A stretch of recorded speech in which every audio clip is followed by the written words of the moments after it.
Hello students, on your demand आज हम start करने जा रहे हैं सेकेंड सेमेस्टर की फर्स्ट चैप्टर जो कि है दी कंटेम्पररी वर्ल्ड से, यानी कि जो चैप्टर का नाम है वो है the first world war 1914 to 1918। ठीक है, तो हम यहाँ पर पढ़ेंगे first world war from 1914 to 1918।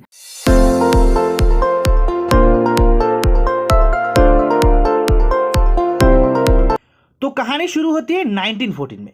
तो 1914 में अचानक से वार ब्रोकआउट हो जाती है, यानी कि वार स्टार्ट हो जाती है और जल्द ही ये वार पूरी दुनिया में फैल जाती है और एक के बाद एक कंट्री इस वार में जंप करते हैं और पूरी दुनिया में लड़ाई शुरू हो जाती है। ठीक है, और हिस्ट्री में इसे बच्चों इसे क्या कहते हैं? फर्स्ट वर्ल्ड वार कहते हैं या फिर इसे द ग्रेट वार भी कहते हैं। उसके अलावा एक और नाम है इसका, वार टू एंड ऑल वार्स, इसे इस नाम से भी जाना जाता है। ठीक है, सो ये जो वार थी बच्चों, इसे वर्ल्ड वार क्यों कहा जाता है और इसे द ग्रेट वार इसलिए कहा जाता है कि बच्चों ये जो वार थी वो कॉमन वार से डिफरेंट थी, बहुत ही डिफरेंट थी।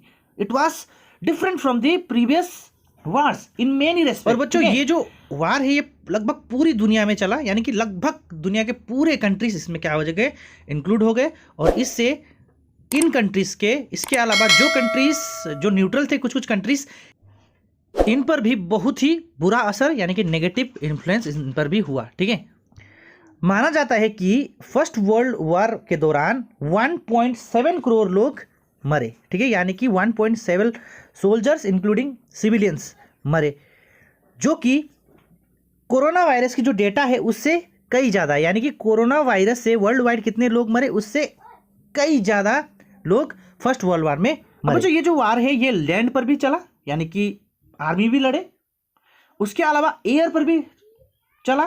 ठीक है, यानी कि एयरफोर्स भी लड़े। उसके अलावा सागर में पानी के नीचे और पानी के ऊपर भी ये क्या हुआ, यहाँ पर वार चला, यानी कि नेवी भी इसमें इंक्लूड थे। यानी कि हम कह सकते हैं आर्मी, एयरफोर्स और नेवी सारे के सारे इसमें इंक्लूड थे। और बच्चों इसमें जो है new method of destruction and defence were used, यानी कि इसमें डिस्ट्रक्शन के नए मेथड अपनाए गए और खुद को डिफेंस करने के लिए, खुद को बचाने के लिए नए नए मेथड इसमें अपनाए गए। ठीक है, it was not only fought by army, navy and air force, जैसे कि मैंने आपको बताया कि जमीन पर भी लड़ा गया, हवा में भी लड़ा गया और पानी में भी लड़ा गया। तो यहाँ पर एक और चीज बच्चों ये है कि इस वार में केवल आर्मी, नेवी और एयरफोर्स सिर्फ पार्टिसिपेट नहीं किए, इवन पीपल यानी कि लोग भी इसमें शामिल हुए, बहुत सारे लोग दुनिया के इसमें शामिल हुए। इट कॉज ग्रेट डिजास्टर, यानी कि ये जो वार था इसने बहुत ही ज्यादा डिजास्टर किया। ठीक है, उसके अलावा भविष्य के लिए इसने विवाद का बीज बो दिया। अब यहां पर बात आता है कि ये जो वार हुआ, ये वार किस कारण से हुआ? कभी भी लड़ाइयां होती है तो बच्चों ऐसे लड़ाइयां नहीं होते कि मैं गया किसी को देखा और मारना शुरू कर दिया। ठीक है, जड़ मैंने 2-4 थप्पड़ जड़ दिया या फिर मैंने उसको 2-4 मुक्के जड़ दिए, तो कभी भी ऐसे वार नहीं होते। वार के लिए कुछ रीजंस होते, और जो रीजंस होते हैं या एक सिर्फ रीजंस नहीं होते, दो सिर्फ रीजंस नहीं होते, बहुत सारे रीजंस होते। तो यहाँ पर क्या क्या कारण थे, कौन सा कॉजेस थे जिससे ये वर्ल्ड वार स्टार्ट हुआ? ठीक है, तो यहाँ पर ऐसे बहुत सारे कारण थे, लेकिन मैं आपको यहाँ पर केवल 4-5 कारण ही बताऊंगा। सो पहला कारण था division of Europe into 2 hostile groups, दूसरा था आर्मामेंट्स रेस, तीसरा था एग्रेसिव नेशनलिज्म, चौथा इंपेरियलिज्म और पांचवा द सराजेवो क्राइसिस। तो पहला कोर्स क्या था? Division of Europe into 2 hostile group.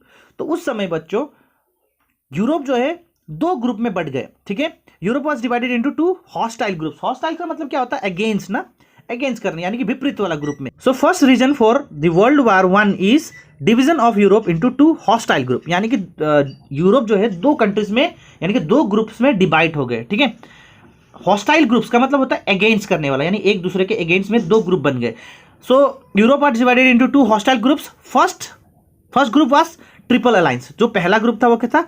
Triple alliance था। ठीक है, ट्रिपल अलायंस यानी कि इसमें 3 कंट्रीज थे, एक था जर्मनी, दूसरा था ऑस्ट्रिया, तीसरा था इटली। ठीक है, इनिशियली यानी कि स्टार्टिंग में क्या हुआ बच्चों, इनिशियली जर्मनी ने एक डुअल अलायंस फॉर्म किया। डुअल अलायंस मतलब 2 कंट्री वाले। ठीक है, डुअल अलायंस फॉर्म किया किसके साथ? ऑस्ट्रिया का साथ। कब? 1879 में। 1879 में ऑस्ट्रिया और जर्मनी ने ड्यूअल अलायंस फॉर्म किया। उसके अलावा उसमें बाद में क्या हुआ, इटली आके उसमें ज्वाइन कर लिया। अब इटली ने कब ज्वाइन किया था, 1882 में इटली ने आके उसमें ज्वाइन कर लिया। तो जर्मनी, ऑस्ट्रिया और इटली ने ट्रिपल अलायंस फॉर्म किया। अब ये कब हुआ, 1882 में। इसका डेट अगर मैं बताऊं तो 1882, क्योंकि 1882 में ही क्या हुआ था, इटली ने आके इसको ज्वाइन किया था। तो 1882 में ट्रिपल अलायंस फॉर्म हुआ, ठीक है। फिर यहां पर एक और ग्रुप जिसको ट्रिपल एंटेंटे कहा जाता है, ट्रिपल एंटेंटे बनाया गया और इसमें भी ट्रिपल यानी कि 3 कंट्रीज थे इसमें, फ्रांस, रशिया और इंग्लैंड, ठीक है। इंग्लैंड इंग्लैंड मतलब यहां पर स्टूडेंट्स ब्रिटेन, ठीक है, ब्रिटेन। तो 3 कंट्रीज थे, ठीक है। तो ये 3 कंट्रीज ने ट्रिपल एंटेंटे बनाया। कब बनाया गया, कब फॉर्म हुआ, ये 1907 में। तो इस तरह से क्या हुआ बच्चों, जो यूरोप के जो मेजर कंट्रीज थे ये 2 ग्रुप्स में बढ़ गए। तो बच्चों जो यूरोप के मेजर कंट्रीज थे ये 2 ग्रुप में बढ़ गए। अब क्या होगा, यहां पर टेंशन शुरू हो गया, कंपटीशन हम कह सकते हैं, या फिर एक दूसरे के प्रति हेट्रेट यहां पर होने लगा, ठीक है। तो इस तरह से टेंशन बढ़ने लगा। अब ये जो टेंशन है धीरे धीरे पूरी दुनिया में फैल गया, क्योंकि जो उस समय की अगर मैं बात करूं, उस समय में अगर वर्ल्ड मैप की और मैं वर्ल्ड की बात करूं तो यूरोपियन कंट्रीज जितने भी थे, ब्रिटेन, उसके अलावा फ्रांस, जर्मनी, इन कंट्रीज ने बाकी कंट्रीज को, यानी कि अगर आप देखो अफ्रीका को या फिर एशिया को पूरी तरह से अपना कॉलोनी बना लिया था। तो उस समय ये ही कंट्रीज थे जो मेन कंट्रीज थे। तो अगर इनके बीच में टेंशन शुरू हो गए तो सीधा सा बात है, इसका असर पूरी दुनिया में पड़ने वाली थी, ठीक है। दूसरा रीजन क्या था बच्चों, एग्रेसिव नेशनलिज्म, ठीक है। अब यहां पर बच्चों नेशनलिज्म का मतलब तो आपको पता है, नेशनलिज्म का मतलब क्या होता है कि love feelings for the on country, यानी कि अपना कंट्री, अपना देश के प्रति प्रेम भावना, उसे हम क्या कहते हैं, नेशनलिज्म कहते हैं। यहां पर एग्रेसिव नेशनलिज्म का मतलब क्या होता है बच्चों, यहां पर थोड़ा स्पेलिंग मिस्टेक है, करेक्ट कर लेना। सो एग्रेसिव नेशनलिज्म का मतलब होता है love for one on country, यानी कि अपना कंट्री को बहुत ही प्यार करना और दूसरे कंट्री को क्या करना, हेट करना, उसे क्या कहा जाता है, एग्रेसिव नेशनलिज्म कहा जाता है, ठीक है। नेशनलिज्म का मतलब होता है कि आप अपने कंट्री को प्यार करो, ठीक है, अपने कंट्री के लिए जान दे दो, बट दूसरे कंट्री को आप न्यूट्रल मानो। ऐसा नहीं कि आप दूसरे कंट्री को हेट करोगे यहां पर, लेकिन एग्रेसिव नेशनलिज्म का मतलब यह होता है कि अपने कंट्री को बहुत ही ज्यादा प्यार करना और दूसरे कंट्री को हेट करना, that is called aggressive nationalism. तो उस समय यानी कि उस एरा में मैक्सिमम लोगों का जो इंटेंशन था या फिर उनका जो माइंड में था, यह था एग्रेसिव नेशनलिज्म, यानी कि अपने देश के प्रति प्रेम और दूसरे के प्रति हेट्रेड, ठीक है। ये जो नेशनलिज्म है यानी कि एग्रेसिव नेशनलिज्म है, वो 19th सेंचुरी के एंड में बहुत ही ज्यादा क्या होने लगा, फैलने लगा।